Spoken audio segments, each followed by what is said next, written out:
నమస్తే, నేను మీ హరీష. ఇకపై సర్కార్ వారి metro Didi on duty. Ambati శపథం. హర్ముజ్ లో కొత్త అధ్యాయం. హనుమంతన్న పెద్ద మనసు, దానం దయాగుణం. ఇలా బ్రేక్ లేకుండా 90 వార్తలు అందించే నాన్ స్టాప్ 90కి స్వాగతం. ప్రధాని నరేంద్ర మోదీ మే 10న తెలంగాణకు రానున్నారు. ఈ పర్యటనలో 7,823 కోట్ల విలువైన అభివృద్ధి పనులకు ప్రధాని శంకుస్థాపనలు, ప్రారంభోత్సవాలు చేయనున్నారు. తెలంగాణలో పూర్తయిన 2 కొత్త రైల్వే స్టేషన్లను, పలు రైల్వే లైన్లను ప్రారంభించనున్నారు. సంక్షేమ శాఖపై ఉన్నతాధికారులతో ముఖ్యమంత్రి రేవంత్ రెడ్డి సమీక్ష నిర్వహించారు. సంక్షేమ హాస్టళ్లు, పాఠశాలల విద్యార్థులకు అందించాల్సిన వస్తువులకు సంబంధించి సెంట్రలైజ్డ్ ప్రొక్యూర్మెంట్ విధానంపై చర్చించారు. విద్యార్థులకు నాణ్యమైన వస్తువులు అందించడానికి ప్రాధాన్యత ఇవ్వాలని సూచించారు. తెలంగాణలో దిక్కుమాలిన రాజకీయం నడుస్తోందన్నారు కేంద్ర మంత్రి కిషన్ రెడ్డి. అసదుద్దీన్ ఓవైసీ కళ్లలో ఆనందం చూసేందుకే డీలిమిటేషన్ ను కాంగ్రెస్ అడ్డుకుంటోందని ఆరోపించారు. పోటీపడి అప్పు చేసి తెలంగాణను భ్రష్టు పట్టిస్తున్నారని అన్నారు. అప్పుల వాళ్లు రాకుండా ఆర్థిక మంత్రి పోలీసులను అడ్డు పెట్టుకుంటున్నారని విమర్శించారు. ప్రధాని మోదీ తెలంగాణ టూర్తో రాష్ట్ర రాజకీయాల్లో పెను మార్పులు రానున్నాయని ఎంపీ లక్ష్మణ్ అన్నారు. మే 10న జరిగే జన ఆక్రోశ సభకు జనం భారీగా తరలి రావాలని పిలుపునిచ్చారు. తెలంగాణలో బీఆర్ఎస్ కాంగ్రెస్ పాలనపై ప్రజలు విసిగిపోయారని, రాబోయే ఎన్నికల్లో బీజేపీని గెలిపిస్తారని అన్నారు. ఇక ఏ పార్టీతోనూ బీజేపీకి పొత్తు ఉండదని స్పష్టం చేశారు.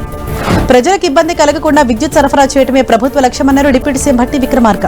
రాష్ట్రంలో ఎండల తీవ్రత దృష్ట్యా పెరుగుతున్న విద్యుత్ డిమాండ్ను తట్టుకుని కరెంట్ సరఫరా చేస్తామన్నారు. విద్యుత్ సరఫరాపై ఇంధన శాఖ ఉన్నతాధికారులతో సమీక్ష నిర్వహించారు డిప్యూటీ సీఎం. కవిత పార్టీ పేరు టీఆర్ఎస్ గా మారింది. తెలంగాణ రక్షణ సేన పేరును అధికారికంగా కల్వకుంట్ల కవితకు కేటాయిస్తూ కేంద్ర ఎన్నికల సంఘం ఆమోదం తెలిపింది. అయితే ఆ పేరుకు కొన్ని సూచనలు చేసి టీఆర్ఎస్ రిజిస్ట్రేషన్ కు గ్రీన్ సిగ్నల్ ఇచ్చింది. ఈ లేఖను ఎన్నికల సంఘం అధికారులు బంజారాహిల్స్ లోని కవిత నివాసానికి వెళ్లి అందజేశారు. కవిత తెలంగాణ రక్షణ సేన పేరు ఆమోదంపై హర్షం వ్యక్తం చేశారు. కవిత 5 పేర్లను కేంద్ర ఎన్నికల సంఘానికి పంపిస్తే 3వ ప్రాధాన్యంగా ఇచ్చిన టీఆర్ఎస్ ను ఈసీ ఆమోదించిందన్నారు. టీఆర్ఎస్ పేరు తనకు రాసిపెట్టి ఉందేమో అన్నారు. 2 దశాబ్దాలుగా తెలంగాణ సాంస్కృతిక పరిరక్షణ, పునరుజ్జీవం కోసం చేస్తున్న కృషిని కొనసాగిస్తానన్నారు. సీఎం రేవంత్ రెడ్డిపై ఫైర్ అయ్యారు బీఆర్ఎస్ ప్రధాన కార్యదర్శి జీవన్ రెడ్డి. మేడిగడ్డ బ్యారేజ్ మరమ్మతుల విషయంలో ఉద్దేశపూర్వకంగా నిర్లక్ష్యం చేస్తున్నారని మండిపడ్డారు. కేసీఆర్ ను దోషిగా చూపాలని కుట్ర చేస్తున్నారని ఆరోపించారు. ప్రభుత్వానికి చిత్తశుద్ది ఉంటే మేడిగడ్డ పిల్లర్లను వెంటనే రిపేర్ చేయించాలని డిమాండ్ చేశారు. హైదరాబాద్ మెట్రో రైలు ప్రభుత్వం నడుపనుంది. ఇప్పటి వరకు ఎల్ఎన్టీ సంస్థ నడిపించిన మెట్రో రైలును సర్కార్ టేకోవర్ చేయనుంది. ఇప్పటికే విషయంలో ఎల్ఎన్టీ సంస్థతో ఒప్పందాలు జరిగిపోయాయి. ఇక రేపటి నుంచి మొత్తంగా ప్రభుత్వమే టేకోవర్ చేసి నడపనుంది. హైదరాబాద్ మెట్రో రైలు ప్రాజెక్టులో వాటాల అమ్మకంపై ఎల్ఎన్టీ స్పందించింది. హైదరాబాద్ నగర అభివృద్ధికి, ఆర్థిక వృద్ధికి మెట్రో ఎంతో కృషి చేసిందని వివరించింది. ఎల్ఎన్టీ సామర్థ్యానికి మెట్రో నిదర్శనంగా నిలుస్తుందన్నారు. ఇకపై తెలంగాణ ప్రభుత్వం ఆధ్వర్యంలో మెట్రో మరింత అభివృద్ధి చెందుతుందని ఆశాభావం వ్యక్తం చేసింది. ఎగ్జిట్ పోల్స్ అంచనాలపై కాంగ్రెస్ అధ్యక్షుడు మల్లికార్జున ఖర్గే స్పందించారు.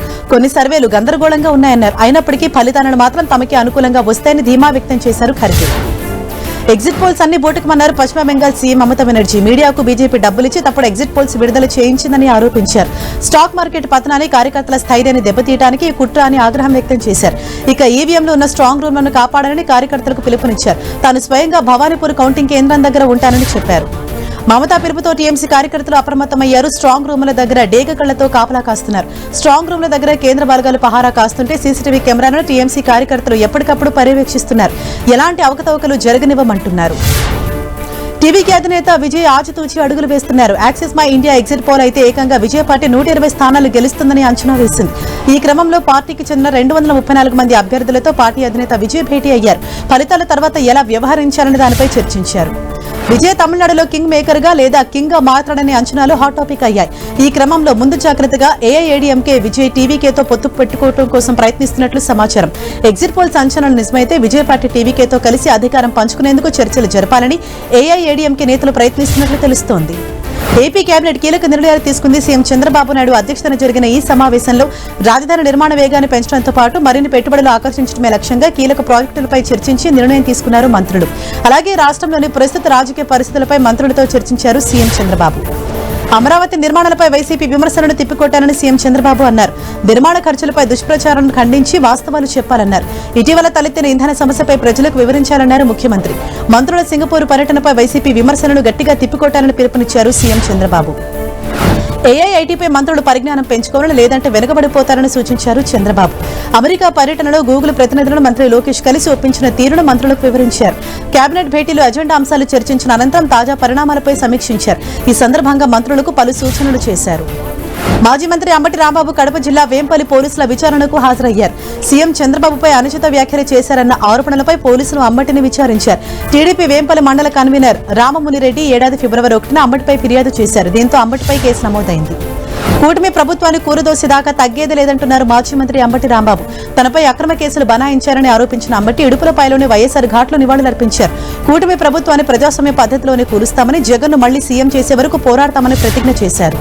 వచ్చే నెల మేలో జరిగే టీడీపీ మహానాడు వేదిక మారింది. తొలుత శ్రీకాకుళం జిల్లాలో మహానాడును నిర్వహించాలని నిర్ణయించింది. అయితే జూన్ జూలైలో ఉత్తరాంధ్రలో ప్రధాని మోదీ సభ ఉన్న నేపథ్యంలో ఈసారి మహానాడును నెల్లూరు జిల్లాలో నిర్వహించేందుకు పార్టీ అధిష్టానం నిర్ణయించింది. ఏపీలో పెట్టుబడులు పెట్టేందుకు టైటాన్ డిఫెన్స్ గ్రూప్ ఆసక్తి కనబరిచింది. మంత్రి బీసీ జనార్దన్ రెడ్డితో టైటాన్ గ్రూప్ ప్రతినిధులు భేటీ అయ్యారు. కర్నూలు ఎయిర్పోర్ట్ లో ఎంఆర్ఓ అండ్ సిమ్యులేషన్ సెంటర్ల ఏర్పాటుకు, నంద్యాల జిల్లాలో డిఫెన్స్ మ్యానుఫ్యాక్చరింగ్ యూనిట్ స్థాపనపై ఆసక్తి తెలిపింది. కూటమి పాలనపై విశ్వాసంతోనే పెట్టుబడులు వస్తున్నాయన్నారు మంత్రి. ప్రభుత్వ సలహాదారుడు విహెచ్ భావోద్వేగానికి గురయ్యారు. దేశంలో అత్యధిక జనాభా ఉన్న బీసీలకు అన్యాయం జరుగుతోందన్నారు. ప్రభుత్వ సలహాదారుగా నియమించడంపై ఆయన హర్షం వ్యక్తం చేశారు. ఈ సందర్భంగా సీఎం రేవంత్ రెడ్డికి ధన్యవాదాలు తెలిపారు. ఎన్నో ఏళ్లుగా కాంగ్రెస్ పార్టీలో బీసీల కోసం పనిచేశారని, ఇప్పుడు కూడా బీసీల కోసం పోరాటం కొనసాగిస్తానన్నారు. ప్రభుత్వ సలహాదారుగా తనకు వచ్చే ₹1,00,000 జీతాన్ని పేద విద్యార్థులకు అందిస్తానన్నారు విహెచ్. ట్రస్టులకు అందిస్తానని హామీ ఇచ్చారు. ఇక తాను ఏది అడిగినా కాంగ్రెస్ పార్టీ కాదనలేదన్నారు. తనకు పార్టీ మారే అవసరం, అలవాటు లేదని, ఏ పార్టీలో ఉన్నానో ఆ పార్టీలోనే ఉంటానని అన్నారు. డీజీపీగా పదవీ విరమణ చేసిన శివధర్ రెడ్డికి ప్రభుత్వం వెంటనే మరో అవకాశం కల్పించింది. రాష్ట్ర ప్రభుత్వ భద్రతా సలహాదారుగా నియమించింది. చీఫ్ సెక్రటరీ హోదాలో కీలక పదవి ఇచ్చిన సర్కార్ నెలకు ₹2,25,000 వేతనం, ప్రత్యేక కార్యాలయాన్ని కేటాయించింది. తన 32 ఏళ్ల పోలీసు జీవితంలో అనేక అనుభవాలు, జ్ఞాపకాలు మిగిలిన డీజీపీ శివధర్ రెడ్డి అన్నారు. పదవీ విరమణ పొందుతున్న సందర్భంగా హైదరాబాద్ పోలీస్ అకాడమీలోని పరేడ్ గ్రౌండ్ లో పోలీసు ఉన్నతాధికారులు గౌరవ వీడ్కోలు పలికారు. పాత పోలీసింగ్ విధానాలతో పోలిస్తే ఇప్పటి పరిస్థితుల్లో పెద్ద మార్పులు వచ్చాయని తెలిపారు. పదవీ విరమణ పొందిన డీజీపీ శివధర్ రెడ్డికి నూతన డీజీపీగా నియమితులైన సివి ఆనంద్ అభినందనలు తెలిపారు. 32 ఏళ్ల పాటు శివధర్ రెడ్డి ప్రజలకు విశిష్ట సేవలు అందించారని కొనియాడారు. నక్సలిజం ప్రభావిత ప్రాంతాల్లో కీలకంగా పనిచేశారని, ఎన్కౌంటర్లు, మావోయిస్టుల సరెండర్లు కీలక పాత్ర పోషించారని అన్నారు. సీఎం రేవంత్ రెడ్డి ఆదేశాలతో పోలీసులు తప్పులు చేస్తున్నారని, ఇకపై జాగ్రత్తగా ఉండాలన్నారు బీఆర్ఎస్ ప్రధాన కార్యదర్శి RS Praveen Kumar. Phone tapping కేసులో రాజకీయ నేతలు నిరికించే ప్రయత్నం జరుగుతోందని, అయితే చివరికి పోలీసులు బలవుతారని హెచ్చరించారు. ఇటు బెంగళూరు నుంచి ప్రైవేట్ హ్యాకర్లను తీసుకొచ్చి ఫోన్లు ట్యాప్ చేస్తున్నారని ఆరోపించారు. రేవంత్ సర్కార్పై టీబీజేపీ చీఫ్ రామచంద్రరావు ఫైర్ అయ్యారు. ధాన్యం కొనుగోలు విషయంలో రేవంత్ రెడ్డి ప్రభుత్వం విఫలమైందని విమర్శించారు. యాదాద్రి జిల్లా హన్మపూర్లో పర్యటించిన టీబీజేపీ చీఫ్ ధాన్యం కొనుగోలు కేంద్రాలను పరిశీలించారు. ధాన్యం కొనుగోలుకు కేంద్రం నిధులు ఇస్తోందని, రాష్ట్ర సర్కార్ మాత్రం కొనుగోలులో జాప్యం చేస్తోందని ఆరోపించారు. సీఎం రేవంత్ రెడ్డి సర్కార్ ధాన్యం కొనుగోలు చేయడంలో విఫలమైందని ఆలేరు మాజీ ఎమ్మెల్యే గొంగిడి సునీత మహేందర్ రెడ్డి విమర్శించారు. కొబ్బరికాయలు కొట్టి కొనుగోలు కేంద్రాలు ప్రారంభిస్తున్నారు కానీ ఒక్క గింజ కూడా కొనటం లేదని ఆరోపించారు. యాదాద్రి జిల్లా ములకలపల్లి ప్రధాన రహదారిపై రైతులతో కలిసి ధర్నా నిర్వహించారు. అగ్ని ప్రమాదాలకు మొక్కజొన్న పంటలు దగ్ధమవ్వడం కలకలం రేపుతోంది. కామారెడ్డి జిల్లాలో దుండగులు నిప్పంటించడంతో సుమారు 150 ఎకరాల మొక్కజొన్న పంట బూడిద పాలైంది. మద్నూరు మండలం శేఖపూర్ గ్రామ శివారులో చోటు చేసుకుంది. పంట చేతికొచ్చిన సమయంలో ఇలా అగ్నికి ఆహుతవ్వడంతో రైతులు తీవ్ర ఆవేదనకు గురయ్యారు. ఇటు నిర్మల్ జిల్లా కుబీర్ మండలం పార్దీశ్వరలో భారీ అగ్ని ప్రమాదం చోటు చేసుకుంది. పొలాల్లో ఆరబెట్టిన మొక్కజొన్న పంట అగ్నికి ఆహుతైంది. దాదాపు 20 ఎకరాల మొక్కజొన్న పంటకు ఒక్కసారిగా మంటలు వ్యాపించాయి. ఎండ తీవ్రతతో పాటు ఈదురుగాలులు బలంగా వీయడంతో క్షణాల్లో మంటలు వ్యాపించి పంటంతా దగ్ధమైంది. నిర్మల్ జిల్లా పెంబిలో చేతికొచ్చిన మొక్కజొన్న పంట దగ్ధంపై సీఎం రేవంత్ రెడ్డి స్పందించారు. పంట నష్టపోయిన రైతులను ఆదుకుంటామని తెలిపారు. కలిపోయిన పంటలను పరిశీలించి తగిన ఆర్థిక సాయం అందించాలని అధికారులను సీఎం ఆదేశించారు. పెంబిలో 2 రోజుల క్రితం రైతులు రాములు, మల్లేష్కి చెందిన 10 ఎకరాలను మొక్కజొన్న పంట దగ్ధమైంది. తెలంగాణ ఉద్యమకారులు గాంధీ భవన్ ముట్టడికి ప్రయత్నించడంతో ఉద్రిక్తత చోటు చేసుకుంది. ఉద్యమకారులకు ఇచ్చిన హామీలను కాంగ్రెస్ నెరవేర్చలేదని ఆరోపించారు. బీఆర్ఎస్ కాంగ్రెస్ కలిసి తెలంగాణ ఉద్యమకారులను బిచ్చగాళ్లుగా చేశాయంటూ భిక్షాటనకు ప్రయత్నించగా పోలీసులు వారిని అరెస్ట్ చేశారు.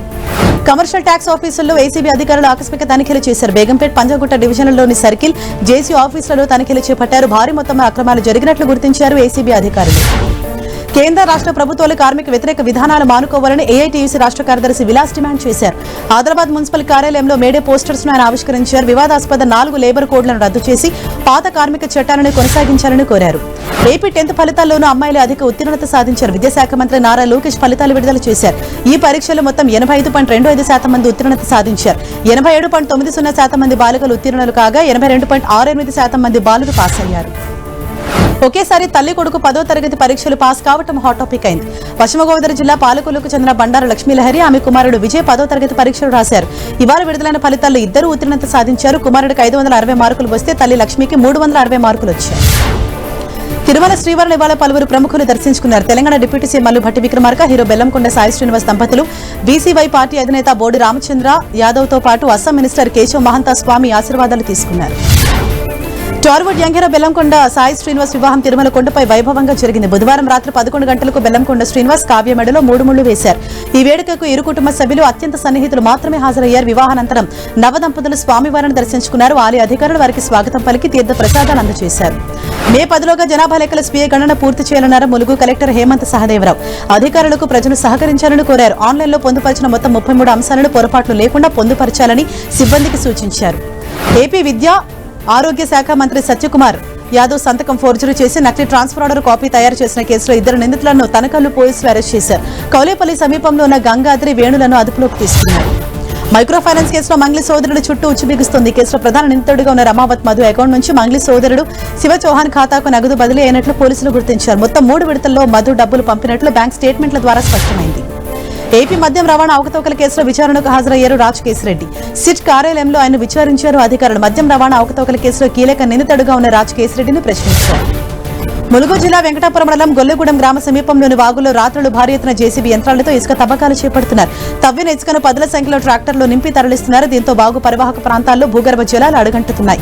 అక్రమార్కులతో అధికారులు అంటకాగడం వల్ల ఇదంతా జరుగుతుందని స్థానికులు ఆరోపిస్తున్నారు. భద్రాద్రి కొత్తగూడెం జిల్లాలో 10,000 లంచం తీసుకుంటూ ఏసీబీ అధికారులకు రెడ్ హ్యాండెడ్ గా పట్టుబడ్డాడు. గుండాల మండలం నడుగూడెం సెక్షన్ పరిధిలో ఫారెస్ట్ బీట్ అధికారి బాణుతు నరేష్ ఇబ్బంది పెట్టకుండా ఉండేందుకు పోడు రైతుల నుంచి డబ్బులు డిమాండ్ చేశాడు. ఏసీబీకి చిక్కాడు. హైదరాబాద్ లో మరోసారి గుజరాత్ పోలీసులు సోదాలు చేశారు. చిన్నారుల అక్రమ రవాణా కేసులో ఇటీవల మురుగన్ అరెస్ట్ అయ్యాడు. మురుగన్తో 3 ఫర్టిలిటీ సెంటర్లకు సంబంధాలున్నాయనే ఆరోపణలున్నాయి. దీంతో ఈ 3 ఫర్టిలిటీ సెంటర్స్ లో గుజరాత్ పోలీసులు సోదాలు చేస్తున్నారు. ఫిబ్రవరిలో బలవన్మరణానికి పాల్పడిన సాఫ్ట్వేర్ ఇంజనీర్ సీతారాం కేసు సంచలనంగా మారింది. భార్య వివాహేతర సంబంధాలే బలవన్మరణానికి కారణమని పోలీసులు తెలిపారు. తాజాగా సీతారాం సూసైడ్ లెటర్ బయటపడింది. ఈ కేసులో సీతారాం భార్య రేణుక, రమణారెడ్డి, శ్రవణ్ అనే మరో 2 అరెస్ట్ చేసింది. కరీంనగర్ జిల్లాలో శ్మశానంలోని కుటుంబం పేరుతో ఎన్టీవీలో ప్రసారమైన కథనానికి ఖైరతాబాద్ ఎమ్మెల్యే దానం నాగేంద్ర స్పందించారు. ఉరేసుకుని చనిపోయిన ఆటో కార్మికుడు శ్రీకాంత్ కుటుంబానికి సొంతలు లేకపోవడంతో వారం రోజులుగా శ్మశానంలోనే ఉంటున్నారు. మృతుడి కుటుంబానికి 50,000 ఆర్థిక సాయంతో పాటు బట్టలు, నిత్యావసర సరుకులను ఎమ్మెల్యే దానం పంపించారు. సంగారెడ్డి జిల్లా కేంద్రంలోని మంజీరా అభయారణ్యంలో పర్యావరణ విద్యా కేంద్రం ఎదురుగా ఉన్న చిట్ట అడవికి అగ్గిరాజుకుంది. దశాబ్దాల కాలం నాటి చెట్లు మంటల్లో మాడిపోయాయి. మంజీరా డ్యాం కు నిత్యం జనసంచారం ఉంటుంది. అలాంటి ప్రాంతాల్లో ఈ అగ్ని ప్రమాదం చోటు చేసుకోవడం డ్యాం అధికారుల నిర్లక్ష్యంగా కనిపిస్తోంది. రాజన్న సిరిసిల్ల జిల్లా ఎల్లారెడ్డిపేట మండలం బొప్పాపూర్లో ట్రాక్టర్లో గడ్డి కట్టలు తరలిస్తుండగా అగ్ని ప్రమాదం చోటు చేసుకుంది. గడ్డి కట్టలు విద్యుత్ వెరలకు తగిలి ఒక్కసారిగా మంటలు చెలరేగాయి. దీంతో క్షణాల్లో వరిగడ్డి మొత్తం కాలి బూడిదైంది. దీంతో అప్రమత్తమైన స్థానికులు మంటలను ఆర్పారు. పలు జ్యూస్ సెంటర్స్ లో ఫుడ్ సేఫ్టీ అధికారులు తనిఖీలు నిర్వహించారు. అపరిశుభ్ర వాతావరణం, కులిపోయిన పండ్లతో జ్యూస్లను తయారు చేస్తున్నట్లు గుర్తించారు. అంతేకాదు స్వీట్ షాపులో గడువు తీరిన బాదం మిల్క్, కల్తీ పదార్థాలతో తయారు చేసిన పలు రకాల స్వీట్లను గుర్తించారు అధికారులు. దీంతో పలు షాపులను సీజ్ చేశారు. ఎన్టీఆర్ జిల్లా నందిగామ చంద్రలపాడు మండలం గుడిమెట్లలో శ్రీరాముడి పంచలోహ విగ్రహం లభ్యమైంది. కృష్ణానదిలో స్నానం చేయడానికి దిగిన వారికి విగ్రహం కనిపించింది. పోలీసులకు సమాచారం అందించడంతో పోలీసులు శ్రీరాముడి పంచలోహ విగ్రహాన్ని పోలీస్ స్టేషన్ కు తీసుకెళ్లారు. గతంలో లక్ష్మీదేవి విగ్రహం లభ్యం కాగా ఇప్పుడు రాముడి పంచలోహ విగ్రహం దొరికింది.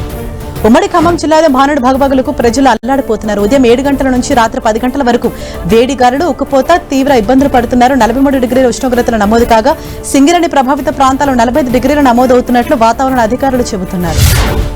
తిరుపతిలో ఎండలు మండిపోతున్నాయి. భానుడి ప్రతాపానికి ప్రజలు అల్లాడిపోతున్నారు. మధ్యాహ్నం వేళలో భారీగా ఉష్ణోగ్రతలు పెరగడంతో బయటకు రావాలంటేనే జనం జంకుతున్నారు. తిరుపతిలో ఎండలు మండిపోతుంటే తిరుమలలో వానలు కురుస్తున్నాయి. కొండ కింద జనం భరించలేని ఉక్కుపోత, వేడితో ఇబ్బందులు పడుతుంటే తిరుమల కొండపై మాత్రం కుండపోత వర్షం పడింది. ఉదయం ఎండ, మధ్యాహ్నం నుంచి వర్షం అనేలా తిరుమలలో పరిస్థితి ఉంది. భానుడి భగభగలతో అల్లాడిపోతున్న తెలుగు రాష్ట్రాల ప్రజలకు వాతావరణ శాఖ చల్లటి కబురు అందించింది. ఉపరితల ద్రోణి ప్రభావంతో రాబోయే 3 రోజుల పాటు ఆంధ్రప్రదేశ్, తెలంగాణలో వర్షాలు కురిసే అవకాశం ఉందని తెలిపింది. శనివారం వరకు 2 రాష్ట్రాల్లోని పలు ప్రాంతాల్లో తేలికపాటి నుంచి మోస్తరు వర్షాలు లేదా ఉరుములతో కూడిన జల్లులు పడే అవకాశం ఉంది. నార్త్ ఇండియాలో ఒక్కసారిగా వాతావరణం మారిపోయింది. ముఖ్యంగా ఢిల్లీ, దాని చుట్టుపక్కల ప్రాంతాలు చల్లగా మారాయి.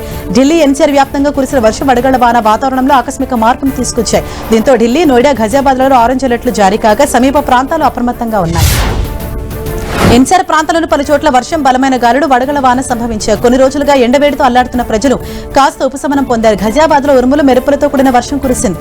భారత వాతావరణ కేంద్రం ఢిల్లీ, నోయిడా, ఘజియాబాద్లకు ఆరెంజ్ అలర్ట్ జారీ చేసింది.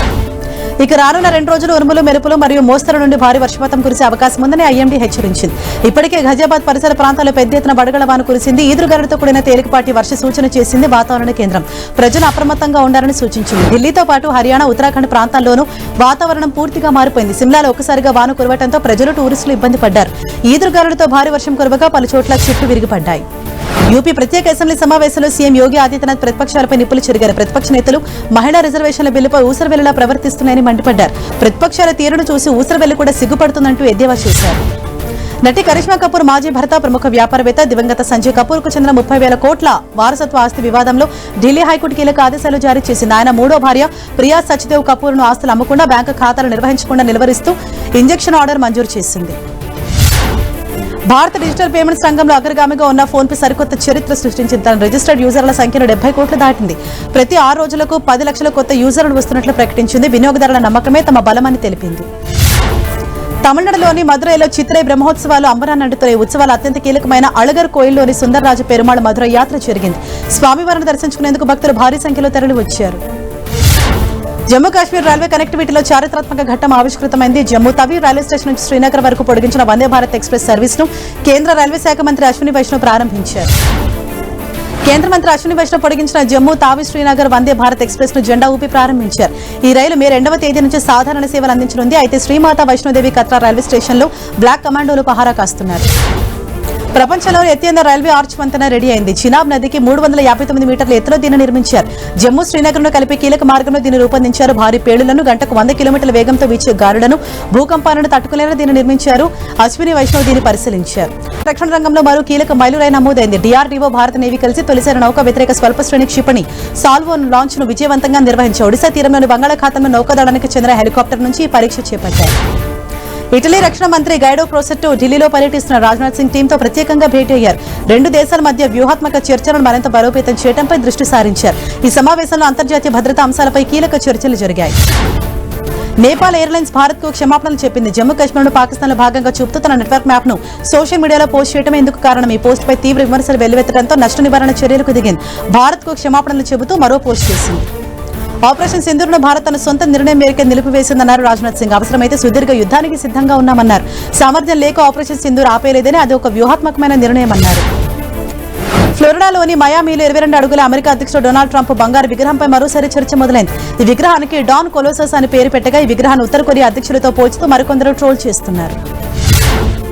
అమెరికాకు అక్రమంగా తరలి వెళ్లిన పురాతన విగ్రహాలు తిరిగి ఇండియాకు చేరాయి. స్మగ్లర్లు సుభాష్ కపూర్, నాన్సీ వీనర్ దాదాపు 116 కోట్ల విలువైన 657 పురాతన కళాఖండాలు అమెరికాకు తరలించారు. అక్కడి అధికారులు ఒక కార్యక్రమంలో భారత అధికారులకు అప్పగించారు. భారత్లోని వివిధ ప్రాంతాల నుంచి ఈ కళాఖండాలను దొంగిలించి అక్రమంగా అమెరికాకు తరలించినట్లు అధికారులు గుర్తించారు. దేశీయ స్టాక్ మార్కెట్లు భారీ నష్టాలు ముగిశాయి. సెన్సెక్స్ దశలో 1000 పాయింట్ల మేర నష్టపోగా నిఫ్టీ మళ్లీ 24,000 దిగువకు పడిపోయింది. దీంతో ఇన్వెస్టర్ల సంపద 5 లక్షల కోట్ల పత్రమే 469 లక్షల కోట్ల నుంచి 464 కోట్లకు క్షీణించాయి. 3 రోజుల తర్వాత బంగారం వెండి ధరలు మళ్లీ పెరిగాయి. ఇవాళ తులం గోల్డ్ రేట్ 1200 పెరిగింది. దీంతో హైదరాబాద్ లో ప్యూర్ గోల్డ్ 10 గ్రాముల ధర 1,53,850 రూపాయలు పలుకుతోంది. ఇవాళ 4,800 పెరగడంతో హైదరాబాద్ లో కిలో వెండి ధర 2,46,500 రూపాయలకు చేరింది. అంతర్జాతీయ విపణిలో దేశీయ కరెన్సీ రూపాయి విలువ అంతకంతకు క్షీణిస్తోంది. తొలిసారిగా ఏకంగా 95.07 దగ్గర ప్రారంభమై సరికొత్త జీవనకాల కనిష్టాన్ని తాకింది. ప్రస్తుతం రూపాయి 95.32 స్థాయి దగ్గర ఉంది. ఏఐ రాకతో ప్రపంచవ్యాప్తంగా టెక్ కంపెనీలు ఉద్యోగాల కోత విధిస్తున్నప్పటికీ తాము మాత్రం ఆ మార్గాన్ని ఎంచుకోమని ఐటీ దిగ్గజం ఇన్ఫోసిస్ పేర్కొంది. ఆటోమేషన్, ఏఐ టూల్స్ కీలక పాత్ర పోషిస్తున్నప్పటికీ గతేడాది తమ కంపెనీ ఉద్యోగాలు తొలగించలేదని, భవిష్యత్తులోనూ లే ఆఫ్స్ ఉండవని ప్రకటించింది. రాజస్థాన్ రాయల్స్ కెప్టెన్ రియాన్ పరాగ్ వివాదాన్ని చిక్కుకున్నాడు. పంజాబ్ కింగ్స్ తో మ్యాచ్ సందర్భంగా అతడు డ్రెస్సింగ్ రూమ్ లో ఈ సిగరెట్ తాగుతున్న దృశ్యాలు సోషల్ మీడియాలో వైరల్ గా మారాయి. దీంతో అతనిపై 25% మ్యాచ్ ఫీజు కోత విధించింది బీసీసీఐ. రాబోయే ఫుట్బాల్ ప్రపంచ కప్ లో అగ్రశ్రేణి ఆటగాళ్లు అనూహ్యంగా కీలక మ్యాచ్లకు దూరం కాకూడదని భావిస్తున్న ఫిఫా క్రమశిక్షణకు సంబంధించి పలు కొత్త నిబంధనలు తీసుకొచ్చింది. ఆటగాళ్లకు ఎల్లో కార్డులు జారీ చేయడం, దానికి సంబంధించి శిక్షణ అమలు చేసే విషయంలో సడలింపు ఇచ్చింది.